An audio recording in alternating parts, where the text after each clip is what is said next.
Nginibingelele ekhaya lamaphupho. Uma umusha la ekhaya sicela ukuthi ushaye u-subscribe ukuze ngokulandelayo ungaphuthelwa uma sifaka ividiyo.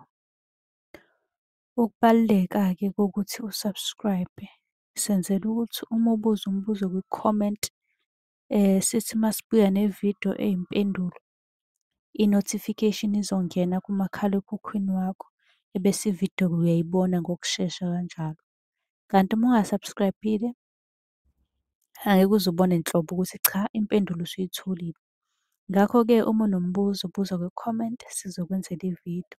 Uyakwazi futhi ukusi-inbox-a lapha ku-TikTok usi-follow-we, inbox ucele inombolo ka-WhatsApp ozobuza njalo kuyona ekuseni uma-ke kukhona isibonakaliso obenaso. Nokubaluleka nje kokuthi-ke uwazi ukuthi ngabe lokho osuke ukuphuphile kubika ukuthini.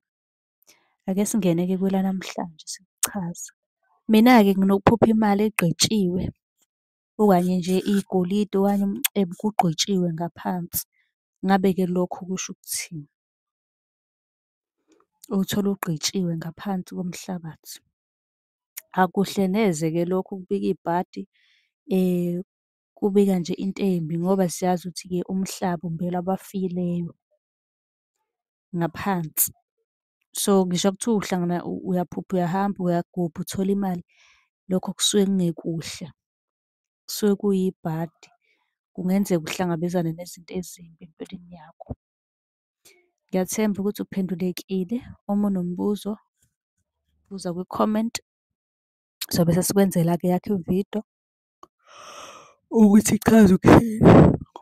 Usicela inamba ya-WhatsApp-ke lapha ku-TikTok inbox ozosibuza kuyona njalo ekuseni uma unombuzo. Ningakhohlwa uku-subscribe-a.